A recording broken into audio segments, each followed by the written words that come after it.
तो चलिए आज बात करते हैं मोहन का बदला की। ये एक ऐसी सुपरनैचुरल थ्रिलर है जहां दोस्ती, धोखा और बदला मौत की सरहदें भी पार कर जाता है। ये कहानी शुरू होती है एक आवाज से जो कब्र के उस पार से आती है। एक ऐसा दावा जो चीख चीख कर कहता है कि जिसे दुनिया एक दुखद हादसा मान रही थी, वो असल में एक सोची समझी ठंडे दिमाग से की गई हत्या थी। कहानी का हीरो है राहुल, एक बिल्कुल आम इंसान, पर उसकी जिंदगी हमेशा के लिए बदल जाती है जब वो अनजाने में ही एक भूतिया जांच के जाल में फंस जाता है। देखिए, ये कोई ऐसी वैसी भूत की कहानी नहीं है। ये तो एक ऐसे अलौकिक रहस्य की शुरुआत है जो राहुल की पूरी दुनिया को झकझोर कर रख देगी, क्योंकि वो ना चाहते हुए भी इस तूफान के बिल्कुल बीच में आ चुका है। लेकिन इस कहानी में कुछ गड़बड़ होने का पहला इशारा किसी भूत प्रेत से नहीं आता। नहीं, वो तो राहुल के अपने ही दिमाग के अंदर से आता है, एक बेहद डरावने, बेचैन कर देने वाले सपने के रूप में। तो होता यह है कि सपने में राहुल अपने बचपन के प्यारे से टेडी बेयर को, जो कि मासूमियत का प्रतीक होता है, एक भयानक चीज में बदलते देखता है और उसे जला देता है। लेकिन जब उसकी आंख खुलती है तो वही टेडी बेयर उसके कमरे में बिल्कुल सही सलामत बैठा मिलता है। बस यहीं से असली साइकोलॉजिकल हॉरर का खेल शुरू होता है, जब हकीकत और वहम के बीच की लकीर मिटने लगती है। और ये तो आने वाले खौफ का बस पहला संकेत था। वो अजीब सपना तो बस एक झलक थी। असली दहशत ने दस्तक दी एक बहुत ही खास और कह सकते हैं कि मनहूस माने जाने वाले समय पर।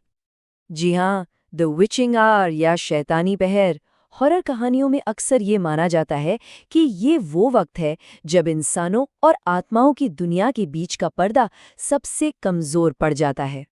और वो वक्त है रात के ठीक 3 बजे। कहानी के मुताबिक ठीक इसी पल राहुल का वो बुरा सपना एक खौफनाक हकीकत बन गया, और इसी के साथ एक अनचाहा मेहमान आ पहुंचता है। ये वो पल है जब डर सिर्फ राहुल के दिमाग में नहीं रहता, वो उसके कमरे में आ धमकता है, एक असली अलौकिक ताकत के रूप में, जिसे वो न सिर्फ देख सकता है बल्कि महसूस भी कर सकता है। तो राहुल के सामने कोई अनजाना साया नहीं खड़ा है। ये आत्मा है उसके दोस्त मोहन की, वो ही मोहन जिसे उसने कुछ महीने पहले एक हादसे में खो दिया था। तो यहीं पर कहानी का असली टकराव सामने आता है। एक तरफ है दुनिया का सच, ऑफिशियल रिपोर्ट जो कहती है कि मोहन की मौत एक कार एक्सीडेंट में हुई थी, और दूसरी तरफ है मोहन के भूत का लाया हुआ वो भयानक सच जो इस पूरी कहानी को ही पलट कर रख देता है। मोहन का भूत कोई गोलमोल बातें नहीं करता, वो सीधे सीधे साफ शब्दों में इल्जाम लगाता है, मेरी मौत जानबूझकर किसी और ने की थी। तो जाहिर है मोहन का भूत सिर्फ चेतावनी देने नहीं आया है, वो राहुल को एक मिशन पर भेजने आया है। एक ऐसा काम जो एक आम इंसान को चाहे अनचाहे एक जासूस बना देता है। और इस मिशन के 4 खतरनाक पड़ाव हैं।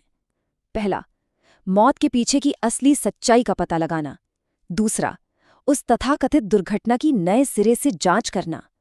तीसरा, असली कातिल को दुनिया के सामने लाना। और सबसे आखिर में मोहन की मौत का बदला लेना।